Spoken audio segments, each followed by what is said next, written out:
Assalamualaikum warahmatullahi wabarakatuh. Bismillahirrahmanirrahim. Nahmaduka ya ghafuru ya syakuru. Mashalli wa sallim barik ala sayyidina maulana Muhammadin wa ala alihi wa sahbihi asma'in nama ba'du. Ada aturan dalam ilmu hadis. Jadi di antara aturannya itu sebuah riwayat itu menjadi kuat meskipun asal usulnya riwayat yang lemah kalau menjadi perilaku sosial. Karena perilaku sosial itu menunjukkan didikan atau pendidikan atau tarbiyah dari leluhur sampai kita. Misalnya saling memaafkan. Itu hadis tentang persisnya saling memaafkan mungkin banyak yang masalah ketika teksnya ada yang sampai menyebut fatasofaha salaman. Bisa orang berdebat hukumnya salaman kayak apa, apalagi musim sekarang. Orang saling curiga untuk nggak salaman itu. Tapi apapun itu perdebatan dalam persisnya teks, jika diperkuat oleh perilaku sosial, maka hadis itu menguat menjadi baik. Saya cerita tentang hikmah syawalan sebagai amanat yang dipesankan di sini. Syawalan di Indonesia itu identik dengan minta maaf. Ya, jadi kalau id itu dari kosakata audun maknanya kembali. Setelah kita puasa 1 bulan, kita insya Allah ber-KTP surga lagi.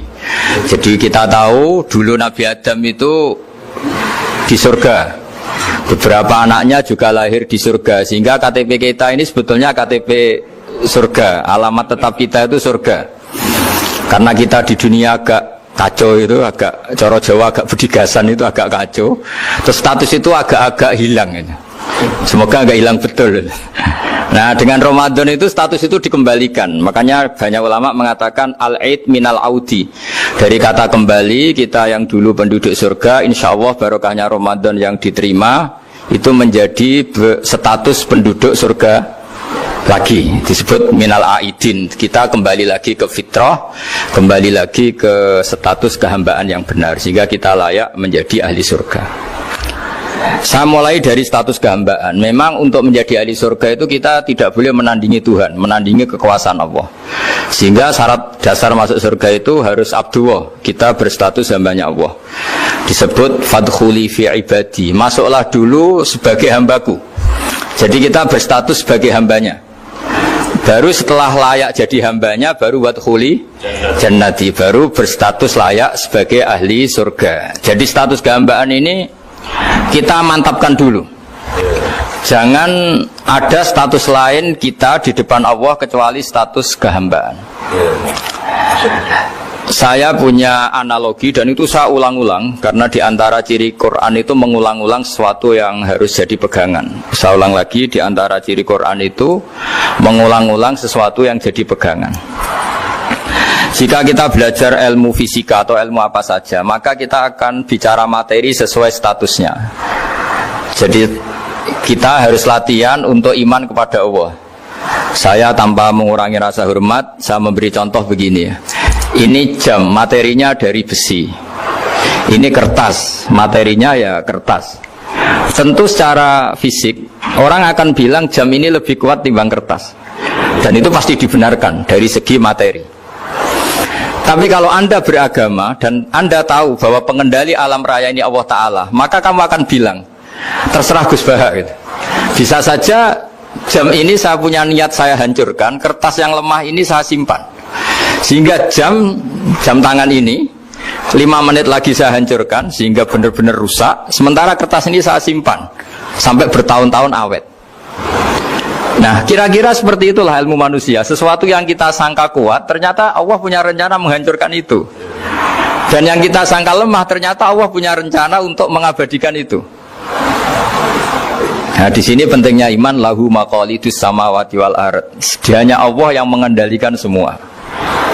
Jadi jangan mentang-mentang kita punya ilmu bahwa materi besi itu lebih kuat timbang kertas, terus kita pastikan bahwa besi lebih awet ketimbang kertas.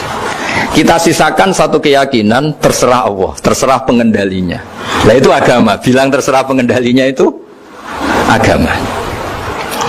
Ya mungkin tadi aja problem sinyal, saya ulang lagi. Ibarat saya ini megang jam jam tangan yang materinya dari besi. Ini kertas yang materinya lemah. Tentu kita akan bilang bahwa jam atau besi lebih kuat ketimbang apa? Kertas. Tapi Anda salah. Anda harusnya ngomong bahwa terserah pengendalinya. Bisa saja saya punya rencana menghancurkan besi ini sehingga 5 menit lagi hancur, dan saya ingin mengabadikan kertas ini, saya simpan di tempat yang aman. Nah, kira-kira agama itu bukan anti ilmu, sehingga agama boleh kamu mengatakan besi ini lebih kuat ketimbang kertas. Tapi harus kamu tambahi dari segi materi.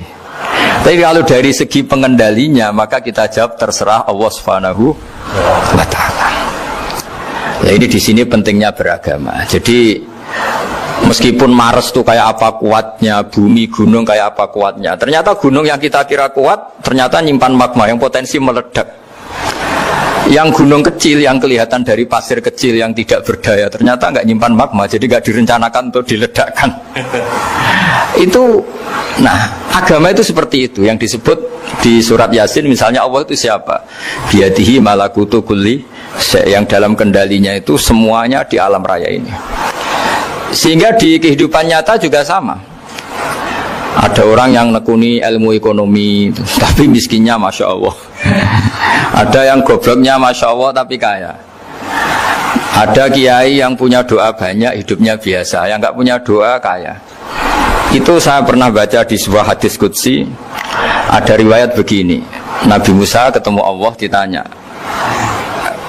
limadha, kata Allah, kenapa saya memberi rezeki orang yang bodoh? Ahmak itu orang yang bodoh sekali. Kadang tak ciptakan dia jadi orang kaya, dan yang pintar ekonomi kadang tak ciptakan jadi orang miskin. Si Nabi ini tanya, kenapa ya Allah? Supaya dia tahu yang mengendalikan rezeki itu saya, bukan ilmunya dia, katanya. Jadi banyak orang, misalnya kita yang pintar dipekerjakan orang yang nggak pintar, yang punya pabrik tidak pintar mengerjakan orang yang pintar. Jadi ya kira-kira agama itu seperti itu. Sehingga dalam kita beragama itu yang paling ditekankan itu tawadhu. Tawadhu itu merasa sopan atau memang sopan betul.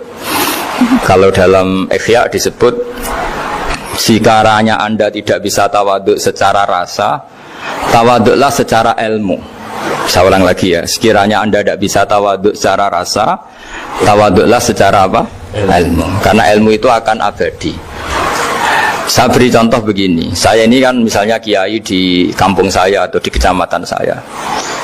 Saya mungkin bisa merasa hebat karena saya tokoh di sini. Tapi pastikan sebelum ada saya yang bernama Baha ini, agama sudah jalan. Dan di daerah lain yang nggak kenal saya juga agama sudah jalan. Betapa tidak pentingnya saya di kawasan-kawasan yang nggak butuh saya, atau di era yang sebelum ada saya. Nah, dengan ilmu seperti itu orang pasti tawadhu, karena dia tahu daerah yang nggak ada saya ternyata ya ada masjid, ada agama. Periode yang sebelum ada saya juga agama jalan. Sehingga kita tidak kumo luhur, wah kalau nggak ada saya agama nggak jalan. Zaman Wali Songo tidak ada saya agama ya jalan. Ekonomi juga gitu. Kalau Anda pakar ekonomi yang mensejahterakan rakyat, cara tawadhu itu kalau nggak bisa dengan rasa, dengan ilmu. Sebelum ada kamu banyak orang kaya, banyak orang yang nggak kenal kamu juga kaya. Banyak periode yang saat itu udah ada Anda juga kaya. Berarti Anda ini tidak siapa-siapa. Makanya saya pernah didatangin seorang profesor. Ini kisah nyata.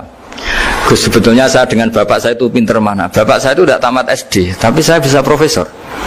Saya ini profesor, anak saya naik kelas saja sudah senengnya bukan main.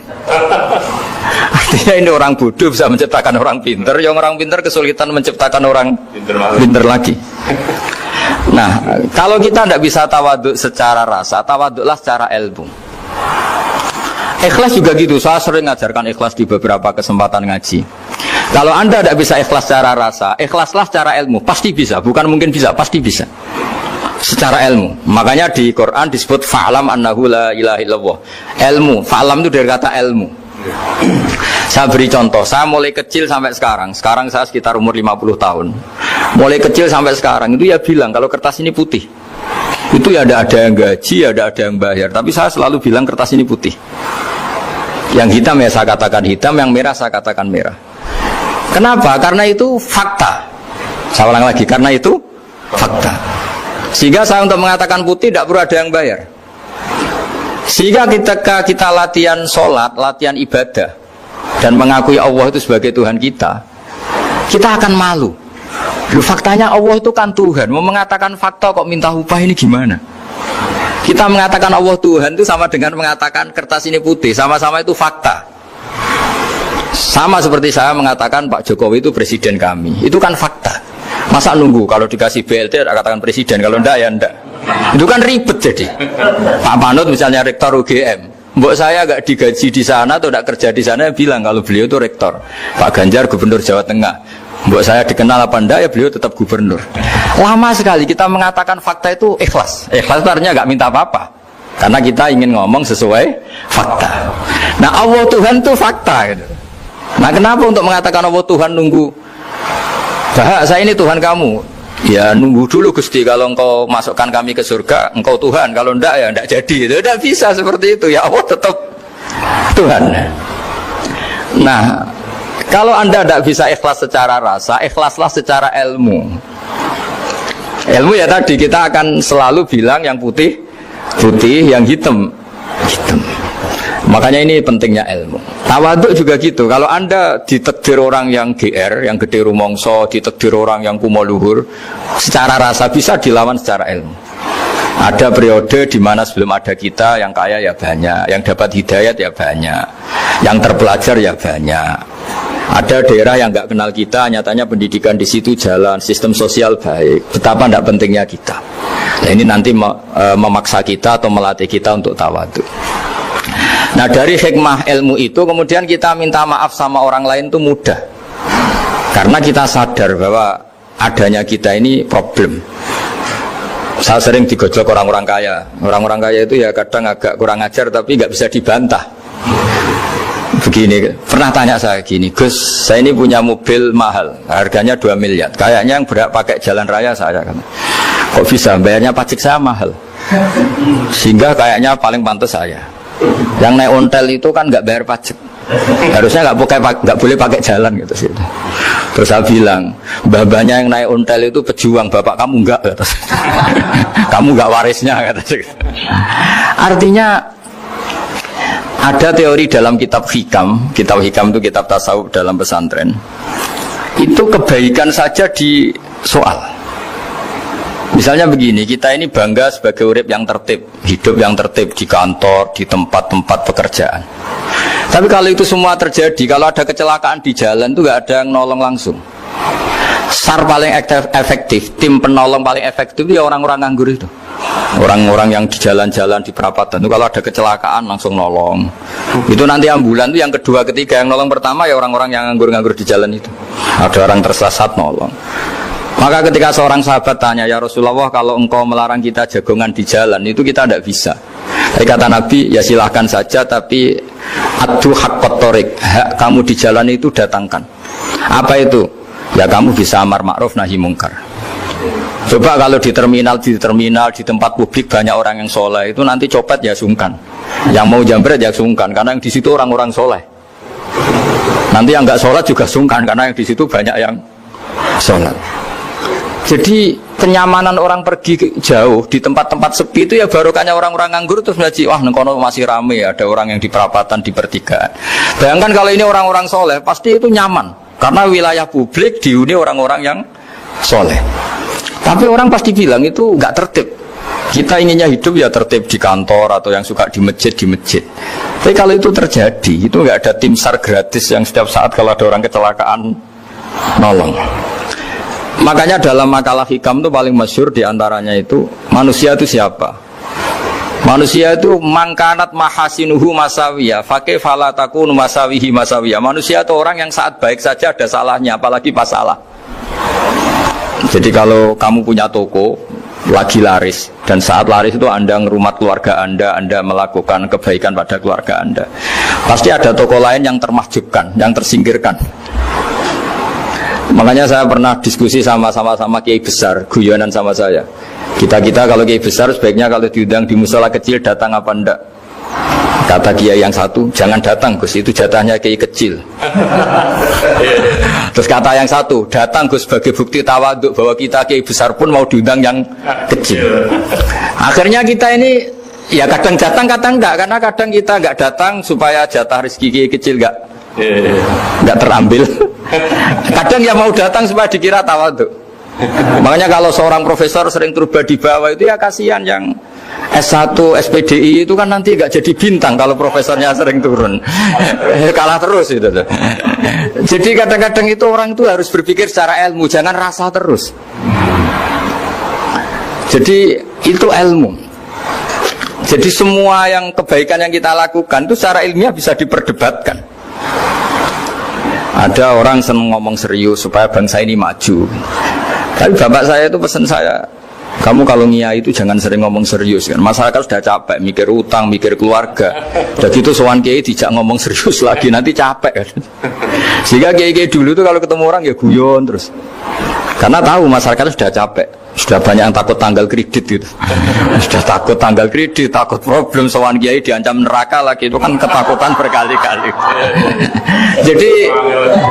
Jadi makanya ini kan kebaikan itu dievaluasi karena kita tidak nabi, tidak wali. Jadi kalau kata hikam itu apa yang Anda kira baik itu ada masalah, apalagi sedang masalah. Saya sering cerita ada orang suami istri harmonis sekali. Itu tanyakan ibunya, pasti mulai gak peduli dengan ibunya karena terlalu harmonis dengan istri. Itu pasti bukan mungkin lagi. Jadi jangan tanya istrinya, tanya ibunya. Oh, jok nikah lupa saya, ngalor ngidul sama istrinya. Tanyakan temannya, wah itu jok nikah lupa temennya. Tapi yang baik sama teman, tanyakan istrinya, jatah belanja untuk ngopi. Ya begitu terus itu. Jadi siklus sosial itu. Nah, di sini pentingnya saling minta maaf karena dalam kebaikan kita pasti ada kesalahan. Ketika karir kita baik di pemerintahan maupun di kampus, pasti dengan sendirinya ada yang agak tersingkirkan. Meskipun itu sudah hukum alam, tapi apapun itu kita harus minta maaf. Makanya banyak, saya sering cerita berkali-kali, dulu itu ada dua nabi yang seangkatan. Itu luar biasa debat ilmiahnya, tapi debat baik. Mulai dulu ya ada polemik itu ya mulai dulu ya ada.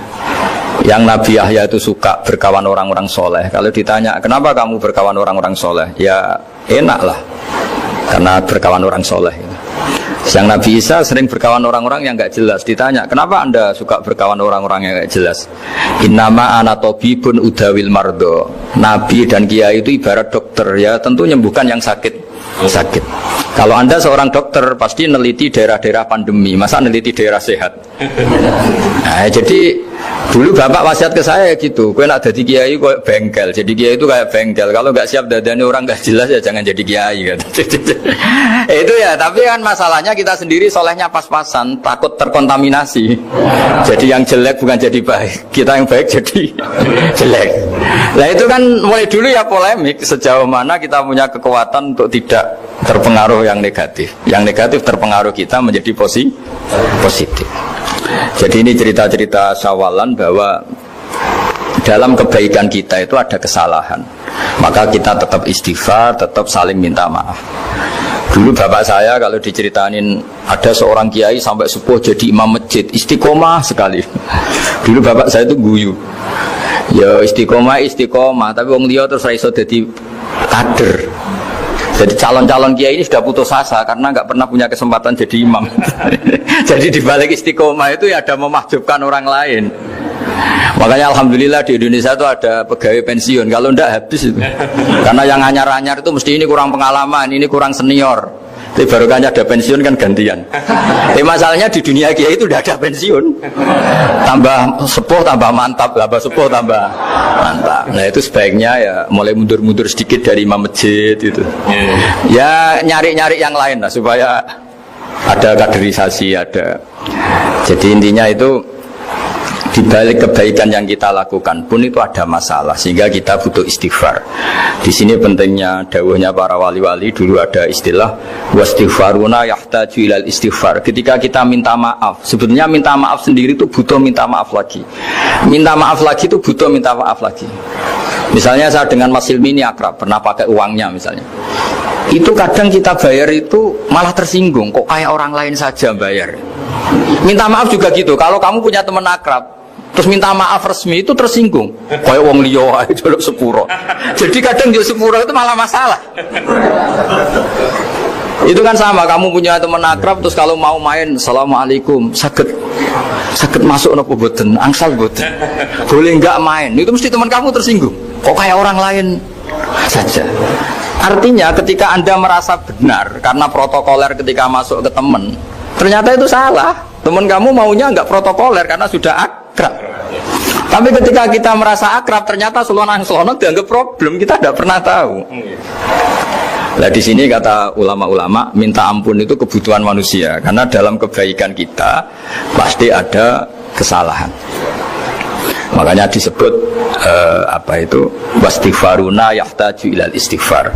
Kita selalu diajari Rabbana zolamna anfusana, ya Allah, kita ini selalu mendolimi diri kita sendiri. Jadi saat kita baik pun ada unsur kesalahan. Yaitu tadi, kalau Anda jadi orang pasti ada yang termahjubkan. Kalau Anda kiai besar atau profesor atau pejabat turun ke bawah, ya kalau gubernur turun terus ya bupati gak jadi bintang kan. Kalau saya kiai besar misalnya turun terus ya kiai kampung itu ya kasihan. Saya pernah diundang Manakipan tidak datang, itu kiai kecil bilang matur nuwun Gus gak teko, aduh iwake gak untuk saya katanya. Barokahnya saya ada itu lucu ya, matur nuwun betul. Matur nuwun Gus jenengan gak dugi jadi. Akhirnya jatah besarnya untuk saya kan. Nah, tapi yang punya rumah komplain. Gus tak udang ratau teko pepe aku wong cilik. Aduh. Nah ini saya harus mendahulukan versi Soibul Bait yang punya rumah apa versi kiai yang termahjubkan. Artinya pilihan apapun saya harus istighfar karena ada saja unsur salahnya. Ya makanya ini kan, makanya ya saya minta UGM juga, saya sering undang saya terus, nanti dikira karena kampus besar Gus Wak mau juga keliru lagi. Kalau 1-2 kali mungkin boleh, kalau keseringan ya gak boleh, nanti itu dikira saya maunya hanya sama kampus besar, padahal saya sama RT ya sering datang juga. Nah ini yang terakhir saya bacakan teks otoritatif sebagaimana janji saya. Kata Rasulullah SAW di sebuah hadis, ini terakhir nanti supaya nggak lama-lama, saya juga punya wadhifah. Ada orang itu punya hutang itu ya hutang, memang hutang. Singkat cerita, orang itu tidak bisa bayar sampai akhirat. Dan aturannya Allah, orang yang punya hutang tidak bisa bayar ini harus diaudit, harus diselesaikan di akhirat. Kalau tidak bisa diselesaikan di dunia, diselesaikan di akhirat. Walhasil akhirnya di akhirat itu ditagih dan tidak mampu bayar. Karena di akhirat sudah tidak ada kredit, tidak ada ATM, tidak ada apa saja. Terus kata Allah, solusinya kebaikan kamu dikasihkan yang ngutangi. Ternyata kebaikan dia tidak cukup juga. Bayarnya apa? Kejelekan yang ngutangin dikasihkan yang utang. Kayak apa celakanya? Kebetulan yang ngutangi salahnya banyak, ini kan repot. Tapi Allah itu tidak suka kalau ada orang mukmin yang satu saudara kemudian masuk neraka karena saudaranya ini.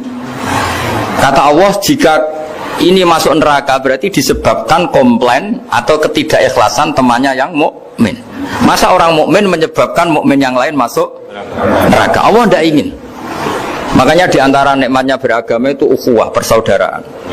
Baik persaudaraan atas nama iman atau atas nama kebangsaan atau atas nama kemanusiaan. Akhirnya si yang ngutangi ini tadi, jangan dibahasakan kreditur, nanti kita kayak bank, yang ngutangin lah nanti. Ya bahasa gampangnya yang ngutangin, karena tidak semua orang ngutangnya sama bank. Sama Allah ditunjukkan satu surga yang luar biasa. Nanti tak baca teks Arabnya ya supaya dapat berkahnya bahasa Arab. Terus saking mewahnya surga itu, si yang ngutangin tanya, ya Allah itu untuk nabi siapa? Karena semewah itu pasti untuk kelas nabi. Atau untuk wali siapa? Katanya, terus kata Allah, sabda Allah, untuk siapapun yang mampu membeli. Lalu siapa yang bisa membeli surga semewah itu? Kamu bisa. Terus dengan apa ya Allah? Kamu mengampuni teman kamu itu, kamu bebaskan dari utangnya. Nanti tak kasih surga itu.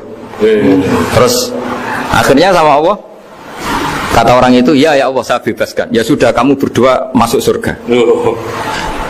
Karena Allah tidak ingin ada kasus aneh. Dua orang mukmin ini kan bersaudara. Masa bersaudara kemudian yang satu menjadi penyebab masuknya neraka karena ini tidak mau memaafkan. Artinya kalau kita syawalan itu harus benar-benar mau memaafkan. Karena kalau tidak, Anda menjadi penyebab teman kamu masuk neraka. Jadi kita janganlah jadi orang mukmin yang menjadi problem bagi saudara kita. Jadi makanya saya itu berharap ada wali utang saya tidak bisa bayar, karena ini masih dibela-belain Allah ini. Karena Allah nggak ikhlas kalau ada walinya masuk neraka. Jadi kalau ada wali utang kamu itu utangin saja, doain nggak bisa nyaur, no? Nggak bisa bayar. Nanti ini akan dibela-belain Allah di akhirat. Karena wali ini nggak pantas masuk neraka. Ya, jadi kalau ada wali utang kamu mau bayar, sudah Anda tidak usah bayar, nanti di akhirat saja gitu. Nah, yang ribet kalau yang kamu utangin dia ahli neraka, kamu nagihnya disuruh masuk neraka. Nah, itu ribet itu.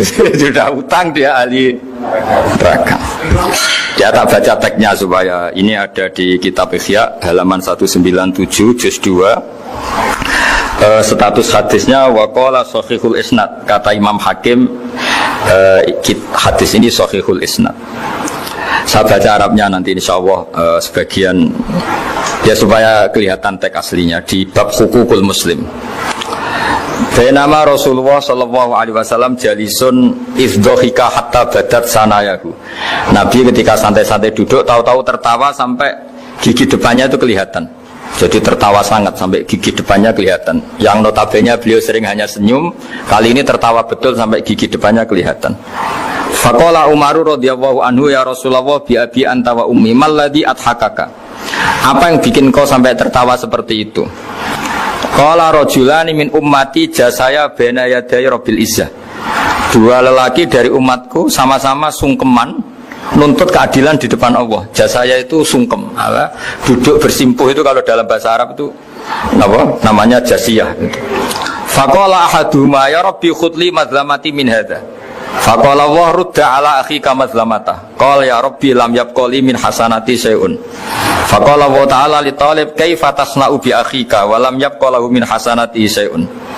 Faqala ya rabbi falyahmil anni min auzari. Kalau kebaikannya dia tidak cukup, ya salah saya supaya dilimpahkan ke dia.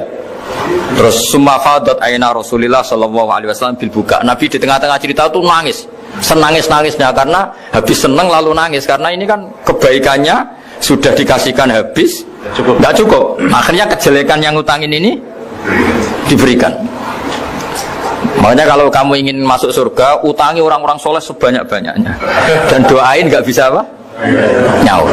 Tapi tak jamin orang soleh itu nggak suka utang. Karena hidupnya sederhana ini.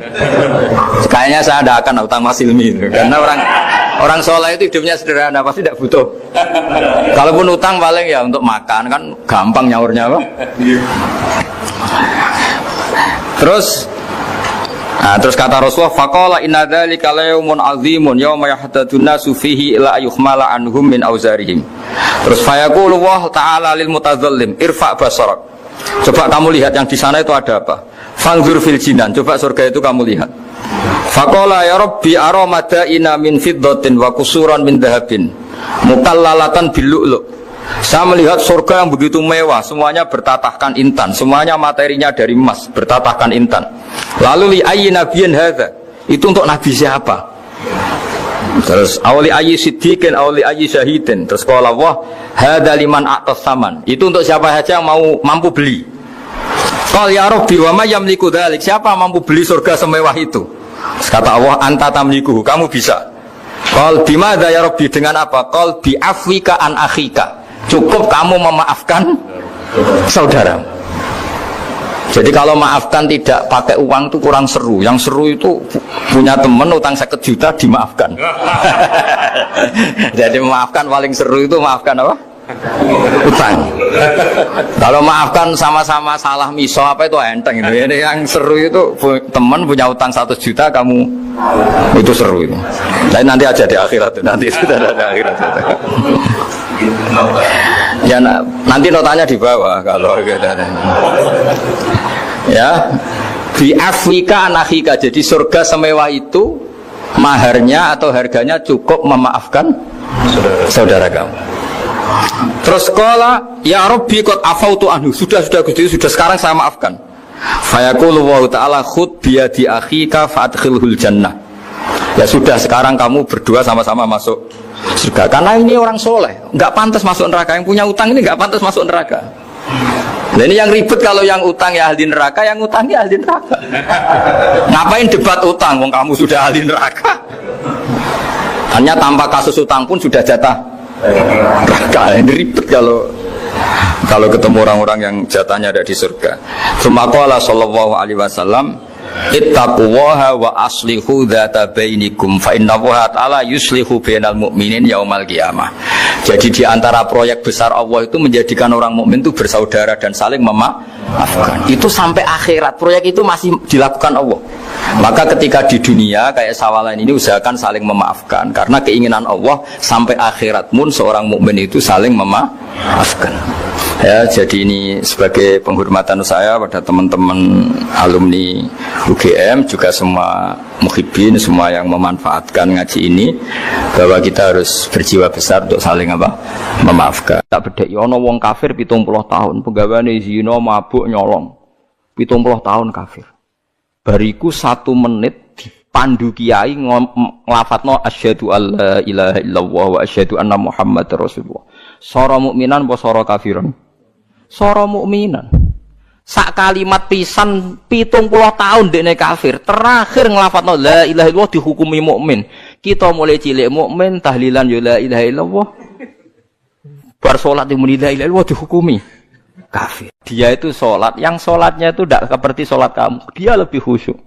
Dia puasanya lebih khusyuk timbang puasa kamu.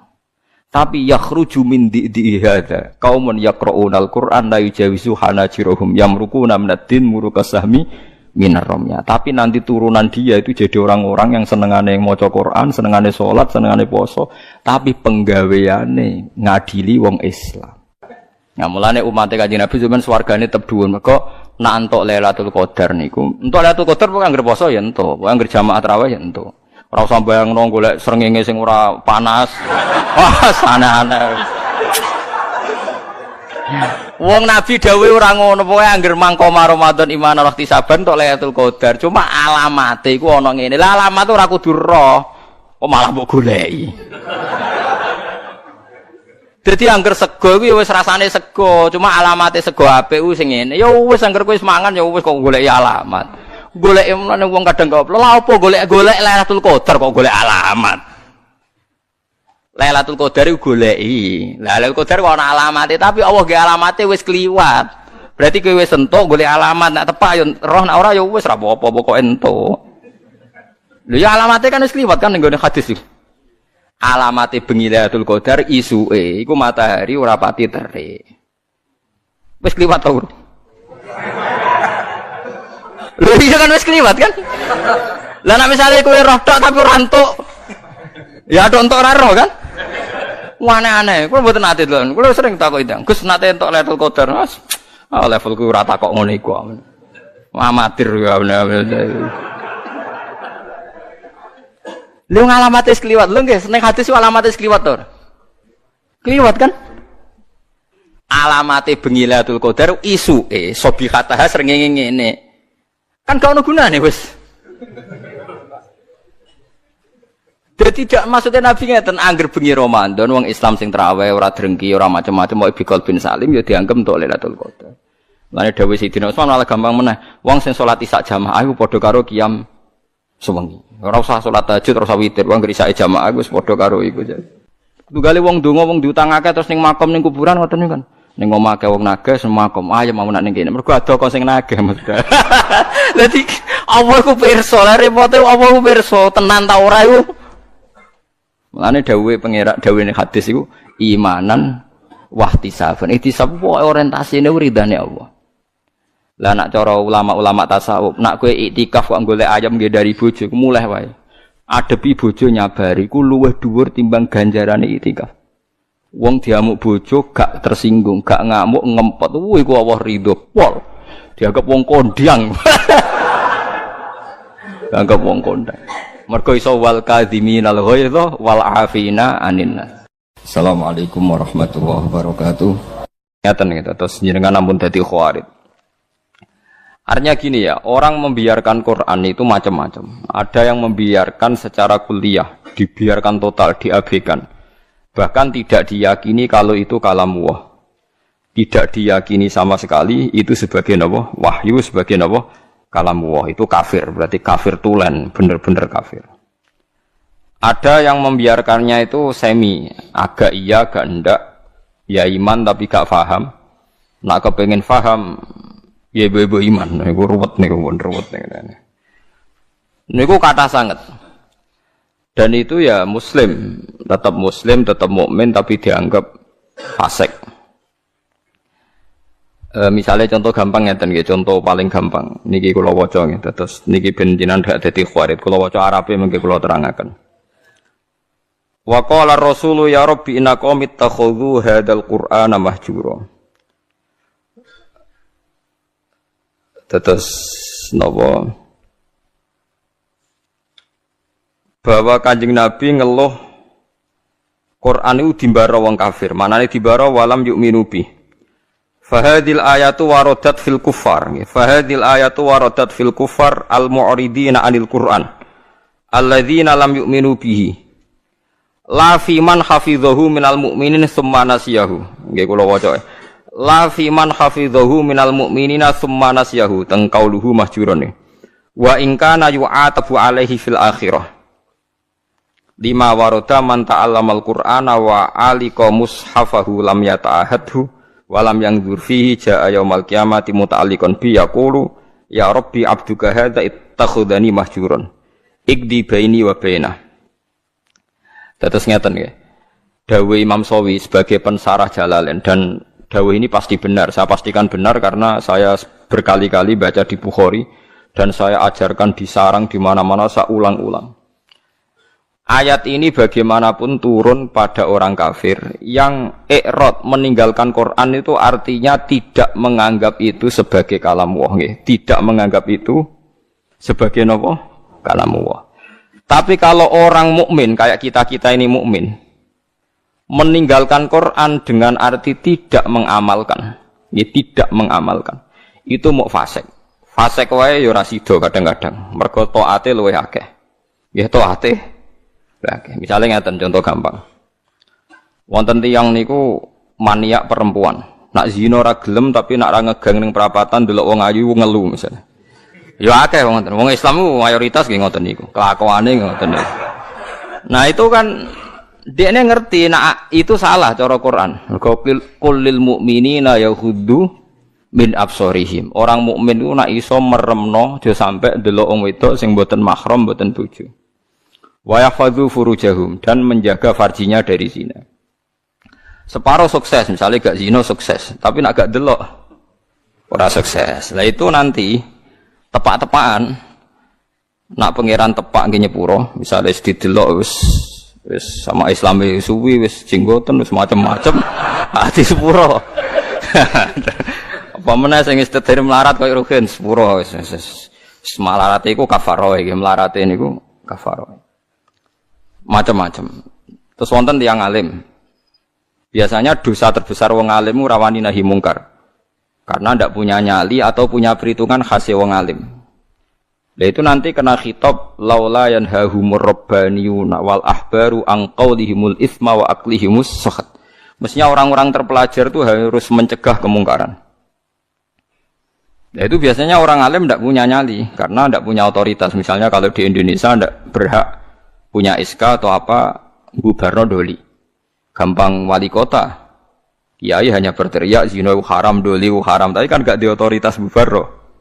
Matok wali kotane gawe SK, nganggo pamong praja iso bubar. Macam-macam. Riyen di Jakarta ada keramat tungkak sing iso bubar Sutioso, teng Doli sing iso bubar wali kota sing sakniki wedok. Malah kopi DI ora king PKB. Misal, lha boten niki kan ilmiah mawon rasa tersinggung biasa mawon. Boten usah tersinggung. Itu wis ngoten niku wis sudah begitu. Tapi ulama mbok arani kalah ambek wali kota sing wedok Bubaro Doli ki ya keliru. Taruh saja sama hitung saja. Orang yang ndak zina karena didikan ulama mulai sipir, mulai kelas TK, TPA itu jutaan. Taruh saja misalnya Mustafa di murid 20.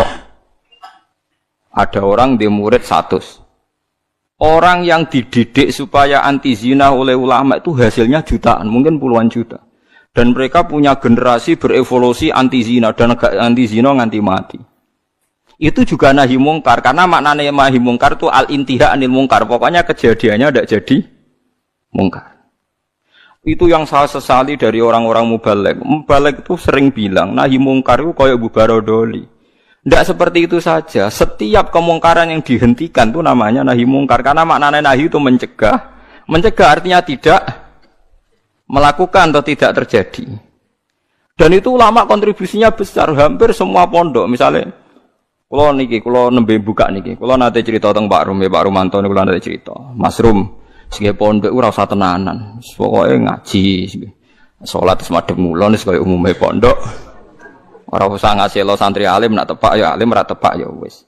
Paling ndak kelebihannya pondok pesantren itu satu, misalnya kiai ini ra alim, atau rapati bener. Ada kesepakatan mentabukan zina. Jadi kelebihannya pondok pesantren itu ada kesepakatan mentabukan zina, mentabukan nyolong, mentabukan melakukan sesuatu sing asusila. Sehingga kita punya konsensus dengan tradisi mondok, tradisi TPQ, TPA itu ada konsensus di mana barang buruk dihukumi buruk. Kowe ora usah bayangno ideal, percontohan ideal, model hafid yang nganti lanya. Tak dilombakno menang, laris itu sudah usah begitu, sudah usah berlebihan begitu. Ini penting kalau aturaken. Jadi maling juga sama. Polisi nangkep maling berarti nahi mungkar karena malingnya tidak jadi maling. Tapi jutaan orang tidak maling, yang malah nggak pernah maling, mergo didikane ulama. Polisi tak nangkep sing wis tau maling, ya nahi mungkare wis kadung tau maling. Bubaro ning Doli wis kadung tau zina. Kalau ulama malah didik santri, didik umat mulai cilik. Dan banyak jutaan orang yang bahkan enggak pernah zina karena didikannya ulama. Mulai sing nganggo karisma sampai sing meden-meden iso ben diris alat kelamine macam-macam. Iku modele Ruhin sing iso nerangno. Sing iso nerangno wong tau zina wong wedok sok men dicubles iku iku bagiane Ruhin aku ora mentolo nerangno. Wis macam-macam lah mulai ngekei penjelasan. Nah itu kula baleni malih. Bahkan di antara akidah ahli sunnah. Niki rungokno tenan. Sampean boleh ndak cocok, tapi nek ora cocok keliru, neraka sampean. Iki nasib pangeran. Intajtanibu kaba'iramatun hauna anhu nukaffir ankum sayiatikum. Wong sing sukses ngilangi dosa gedhe iku insyaallah dosa cilike disepuro. Misalnya kaya Ruhin biasanya perapatan delok wong wedok, ya ditulis mbek Allah, mripate Ruhin dosa, atine angen-angen tapi ora kasil ditulis terus pengiran. Ditulis. Tapi dekne sukses ninggalo zina. Pokoke aku nak delok gelem tapi nak zina ora ngarah. Itu iso wae ning akhirat disepuro, mergo barokahe ninggal dosa gedhe. Misale sampean guweting mbek tangga, penggaweane ngrasani iku dosa. Tapi iso disepuro mergo gak nyantet, gak mateni. Jadi di semua segmen dosa kan ono kelas atas. Misalnya ra cocok nganti mateni kelas atas. Tapi nang ngrasani tok kelas ringan.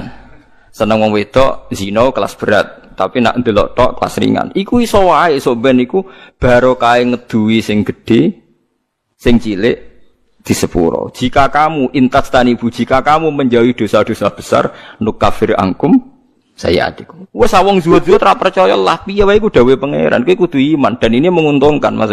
Kowe kudu iman. Paham nggih?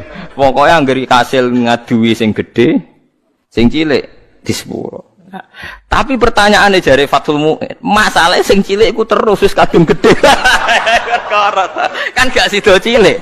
Akumulasine kan gede. Makanya Rasulullah pas nerangno wahyu iku sempat guyon ngene jare Nabi.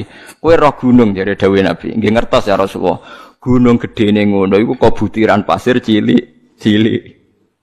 Dadi sawae dosane roh cilik-cilik wis dadi butiran pasir sing wis dadi gunung. Lah iku mulane jare Fathul Mu'in nak nakrifi wong saleh iku sapa? Wong saleh iku wong sing taate luwih akeh timbang maksiate. Ora kok ora tau maksiat itu ora mungkin wong. Cuma masalah akumulasi maksiat ini kan tinggi sekali.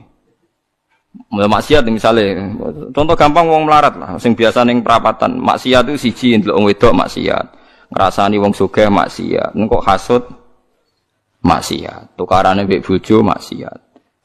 Wes pokoke terus, nah sing wong sugih maksiate iku ya padha, nah wong wedok iku padha, melarat sugih padha. Aneh masalah. Ndelok wong wedok sombong, nyepelekno wong, ngagulno dunyane padha. Nah itu asal kowe iso ngilangi sing gedhe iku insyaallah ana kemungkinan besar sing cilik niku disepuro. Tapi syaratnya kudu tetep cilik. Paham ya? Ya kene rungokno syaratnya kudu tetep cilik.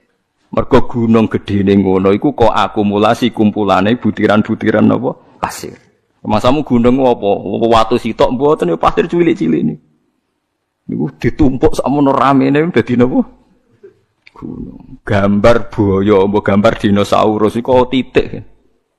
Titik akumulasi dadi gambar napa? Dinosaurus. Dan masamu gambar gak kok titik sitok. Wis kayak gambar dinosaurus, gambar mobil tanker te apa kapal tanker tetep kok titik sitok. Dititik terus wis dadi gambar gede. Mumpun ngebeki kertas entek. Ana bercak-bercak putih sing ora dadi gambar. Nah, berarti akeh bercake kan? Ya mulane takrife taat iku ora tau nglakoni dosa gedhe lan ora ndlurung ning dosa cilik. Itu disebut walam yusirru ala ma fa'al. Mboten napa ndlurung. Mboten napa ndlurung. Nah, orang seperti ini itu tidak bisa dikatakan kafir atau murtad. Hanya Khawarij secara goblok mengatakan orang ini menjadi keluar dari Islam. Mulane ahli sunnah giat ngepol wong Khawarij. Bahkan merangi wong Khawarij luwih apik timbang merangi wong mukmin. Timbang merangi wong kafir. Sampeyan tak critani ini, mun sampean kudu percaya mek kula. Saya pastikan kalau ini hadisnya sahih. Sayyidina Ali itu mau perang melawan orang kafir. Setelah beliau berangkat di Nahrawan ada orang-orang Khawarij, salatnya khusyuk ra karuan, posone khusyuk. Kalah Sayyidina Ali, khusyuk-khusyukan salat, khusyukan poso kalah. Tapi mereka itu Khawarij. Orang Khawarij ciri utamanya adalah mengkafirkan orang Islam yang melakukan dosa besar atau tidak bermadzhab kayak mereka. Akhirnya sampai istighlal. Istighlal menghalalkan orang Islam. Sayyidina Ali gak jadi perang ngelawan orang kafir tapi ngelawan tiang Khawarij. Terus aku apal tagnya di Sahih Bukhari di Muslim. Bagaimana mungkin saya merangi orang kafir yang bahayanya bagi kita itu musiman. Sementara saya meninggalkan orang Khawarij di antara kita. Di antara kita dan mereka mengkafirkan kita, membunuh kita. Artinya ngeten lho. Cara logikane ngeten. Misalnya kula musuhan mbek wong kafir. Misalnya taruh saja Singapura itu negara kafir misalnya. Kita harus musuh orang Islam karena orang Islam itu musuh kita. Ya apik wong kafir. Kodekne kafir musuh wong Islam. Dadi nak rapat ngono, kita serang umat Islam. Kita serang umat Islam. Kan iki apik. Darani kita iku Islam. Wong Khawarij kurang ajar tenan. Kita serang orang kafir. Iki apik Khawarij to. Mulai bener Sayyidina Ali kena apa Khawarij wong kafir iku cek lumayan wong kafir. Wong kafir nak rapat keputusannya ayo nyerang orang Islam. Berarti darani kita iku cek Islam. Wong Khawarij musuhi kita ayo serang orang kafir. Kayak mangkel dia hasil rapate lho. Lah ngono kok ora iso lho paham ya. Lho mesti cara kowe ngrungokno rapate wong kafir, wong Khawarij itu seneng ndi? Lho seneng wong kafir jare Rukin. Perkarane rapate wong kafir jek ayo serang umat Islam. Rapate wong Khawarij ayo serang orang kafir. Apik wong kafir. Mulane ora ana critane ulama iku paling anti mbek wong Khawarij.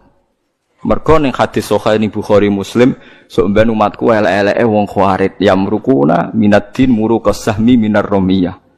Keluar kok agama Islam koyok keluare anak panah saka napa busur, gak balik blas. Mergo jare Kanjeng Nabi umatku dintekno wong Khawarij.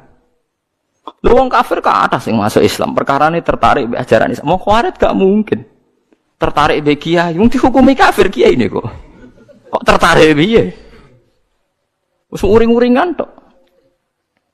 Kiai dia wis dihukumi. Kowe salat wis sopan. Kono ora tertarik. Salate wong kafir. Kuwajo. Mulane Imam Syafi'i tak anggap wong alim tenan. Ndekne anggere ana ayat kok digo ngritik wong Islam gak trimo. Oke, wong hafal Quran lali dikritik pangeran, tapi tetep ora mlebu ayat iki. Maksudnya Imam Syafi'i dawuh, oke, wong hafal Quran lali ku dikritik pangeran, tapi tetep gak mlebu ayat iki. Jadi paham ya, malah nih sampean iku kudu musuh ben seru, urip iku ben apa seru. Tapi ya gak usah musuhan ambek wong Islam. Nak musuhan ya sing ringan-ringan, senengan mbek bojo, rasa-rasanan mbek tangga, terus pokoke aja nyantet, aja mateni, paham ya.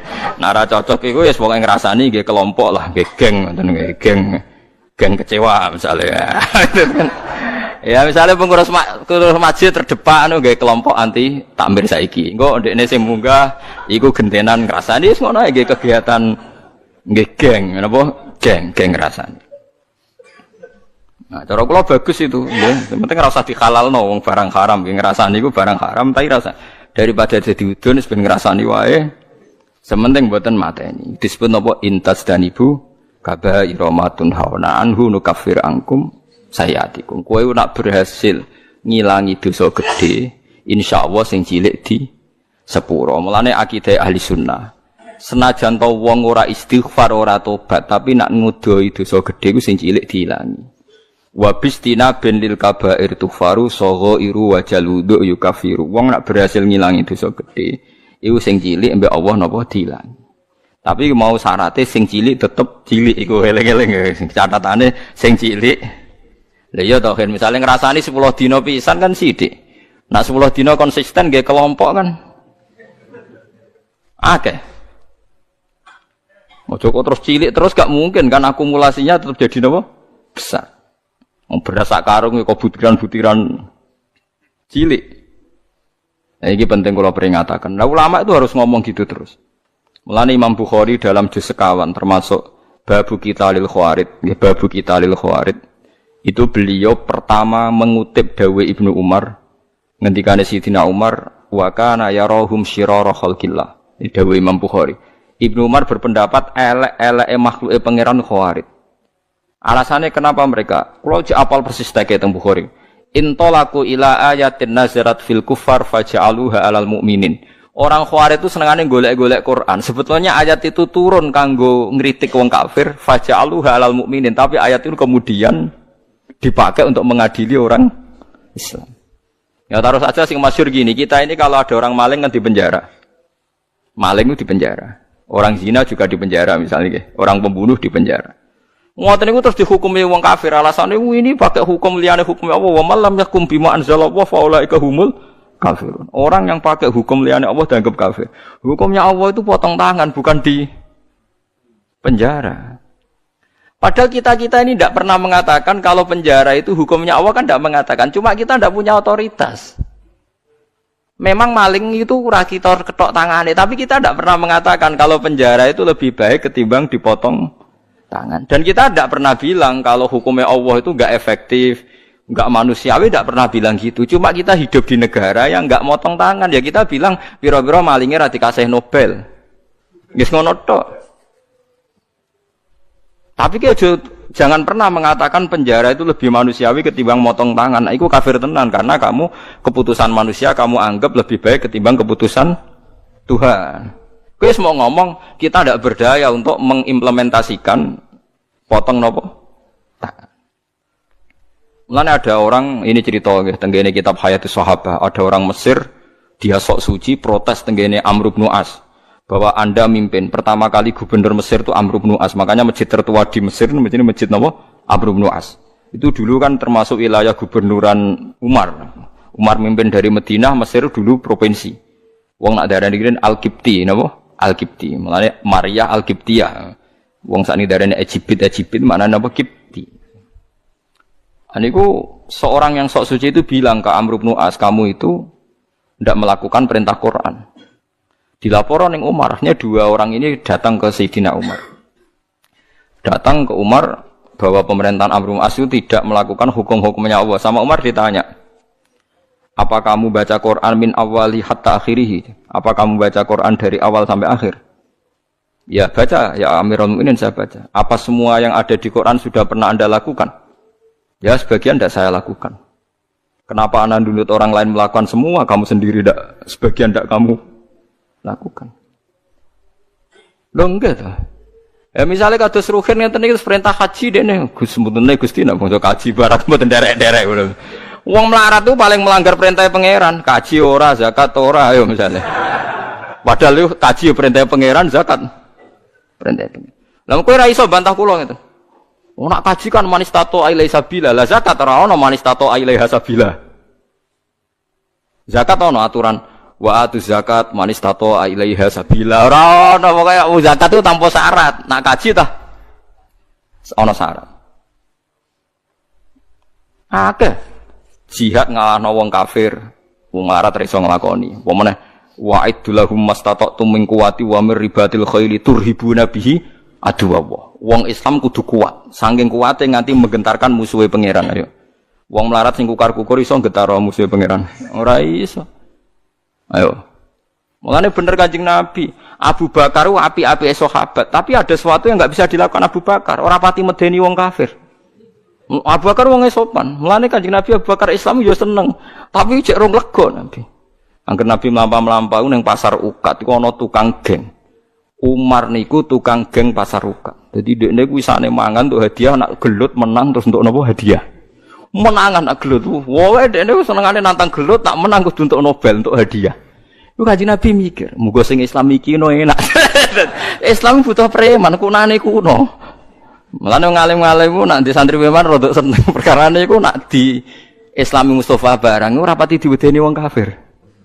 Tapi nak sing seneng kiai preman wedi wong kafir, wah ngadepi preman musuhi iki. Mulane kunane kuno anggere wong alim mesti disenengi preman, kira ora usah kaget. Akhirnya donga Nabi, Allahumma aizzal Islam bi Umar. Muga-muga Islam iki mulya mergo Umar.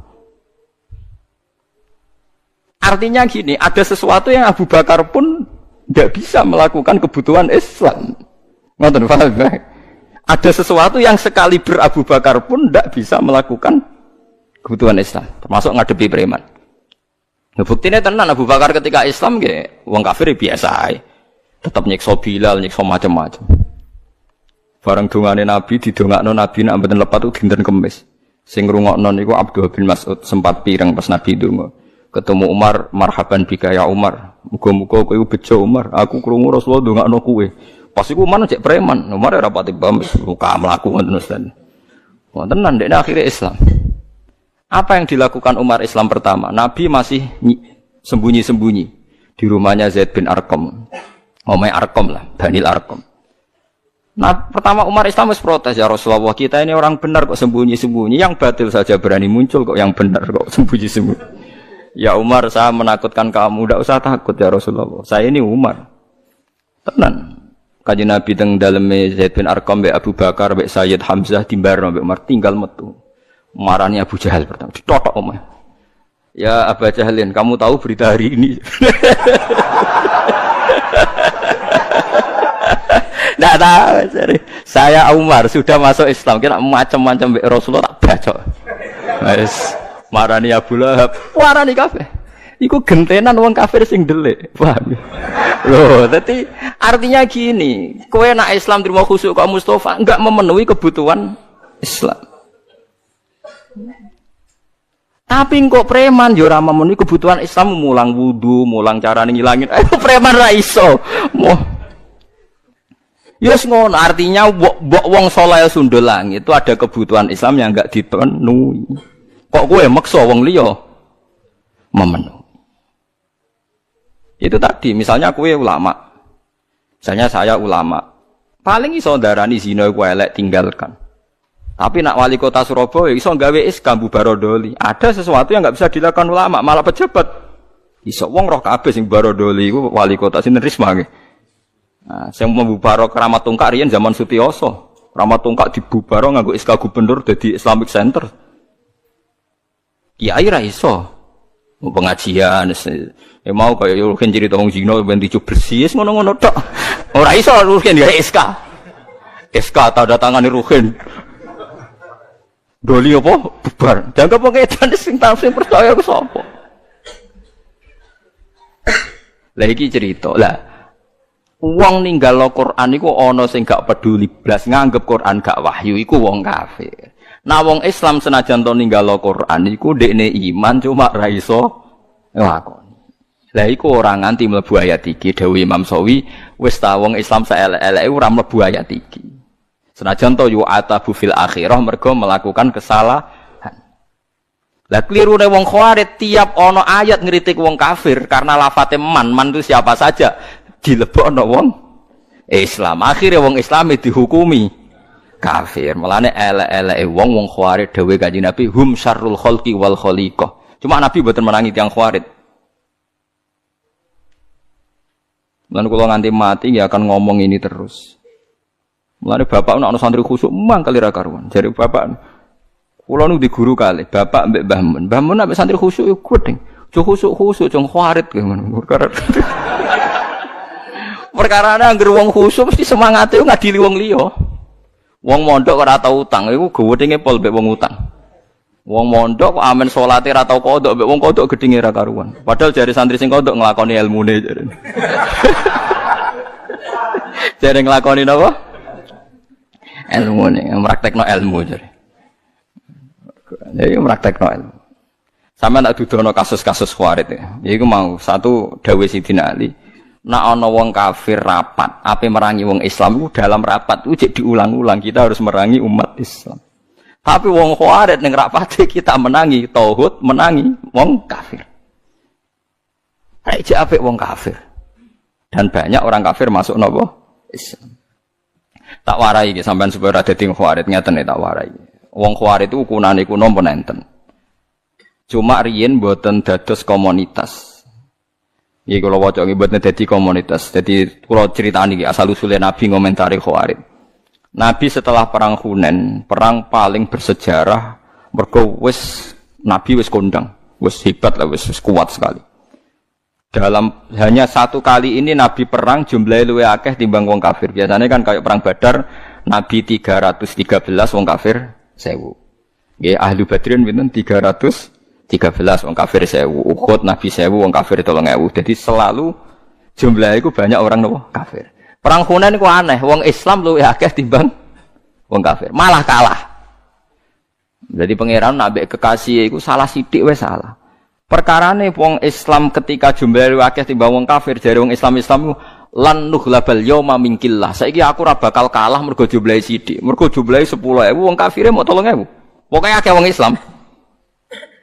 Akhirnya Allah malah ngritik wa yauma Hunainin iz a'jabatkum kasratukum falam tughni ankum syai'aw wa daqas 'alaikumul ardu bima rahubat summa wallaitum mudbirin. Wong Islam malah kalah. Tapi bareng kalah ujug-ujug Allah diparingi menang. Wong Islam diparingi menang. Kan kula nu nate debat mbek seorang kiai. Gus kula tak tangkel jenengan. Kena apa perang Uhud wong Islam kalah. Aku tak muni tak jawab cangkem kula ya elek. Jarine sih mergo melanggar perintah Nabi ning dhuwur gunung. Mulane diparingi kalah. Lah kok akhirnya menang, Gus? Ya jarine ya Islam ya menang. Perang Uhud ya ngono. Pokoke jarine ngono ya ngono. Iki hukum kok muni jarine. Lah kok jare-jarine ya. Maksud kula ngeten nggih. Kita ini tidak pernah tahu sing dikersakno Allah piye ora pernah tahu, tapi kita membaca. Membaca begini. Allah nyalano wong Islam ning perang Uhud mergo ora nurut Kanjeng Nabi. Sepakat nggih? Sepakat. Mohon jelas nggih. Tapi akhirnya wong sing mlayu ke perang Uhud disepuro kabeh mbek pangeran. Ya dadi mati syahid. Sekarang sampean darani kapundhute wong ning Uhud itu syahid napa sangit? Syahid. Dihukumi syahid itu dianggap bener apa salah? Bener. Kiai ini tangklep. Lho Gus wong karuan melanggar perintah Nabi kok dianggap bener. Oh iya salah wong melanggar Nabi. Kowe iku Khawarij temen. Nek ora tobat tak kandakno Nabi kowe iku Khawarij temen. Wong kowe ora kenal nabi ya mendingan. Kok saged, Gus? Sak salah-salah wong Islam ku mau melayu ora anut panduane nabi. Wong kafir luwih salah, yaiku kafire iku.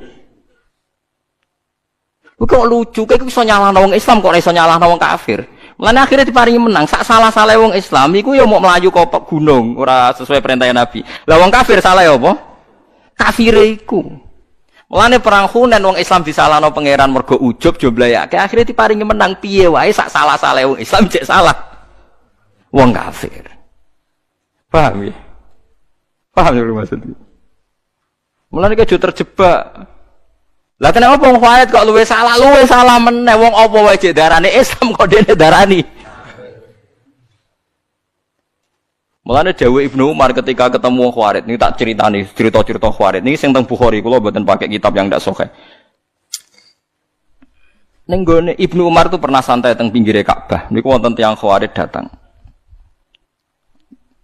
Takok wonge alim Khawarij saged ngaji. Ya Ibnu Umar, saya ini mau tanya 3 hal, harus kamu jawab jujur. Apakah Utsman itu ikut perang Badar? Tidak aja. Tidak aja. Wah, berarti dia munafik, nabine perang kok ora melok napa? Perang. Terus apakah dia lari pas perang Uhud? Ya, dia termasuk orang yang ikut lari. Wah, berarti ora bener. Wong mlayu kok perang itu dosa napa? Gede. Terus pertanyaan ketiga, gimana pas perang Hunain? Apa do melok melayu? Yo. Bareng wonge Khawarij ape mire jare Umar. Ya Ahmad, ya Ahmad iki wis bintu sing buanget. Ahmad, bintu rene. Bintu sing sandure bintu itu wong Arab nak terene Ahmad. Perang Badar iku tak kandhani. Utsman ku mantune Kanjeng Nabi, duwe garwa jenenge Ruqayyah iku lara. Utsman ape melok ora oleh mergo kon ngrawat garwane sing gak liya adalah putrine Kanjeng Nabi. Dadi sing ora mulai perang Kanjeng Nabi aja hukume munafik ora melok apa? Perang. Ngerti blok kowe? Mampun. Mulane pas perang Badar menang Utsman dikei saham Nabi, wong dikei saham berarti dianggap melok perang. Ora kok tahalluf koyo munafik. Lah soal Utsman maju ning perang Uhud iku ora Utsman tok, meh kabeh.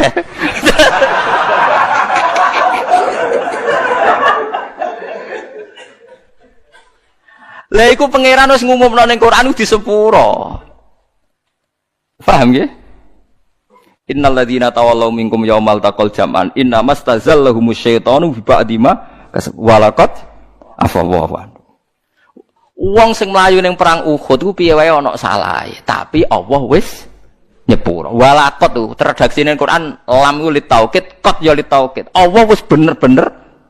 Lha wong Allah wis ngumumno ning Quran di sepuro kok kowe gak nyepuro. Iku wong Khawarij dadi pangeran wis ngumum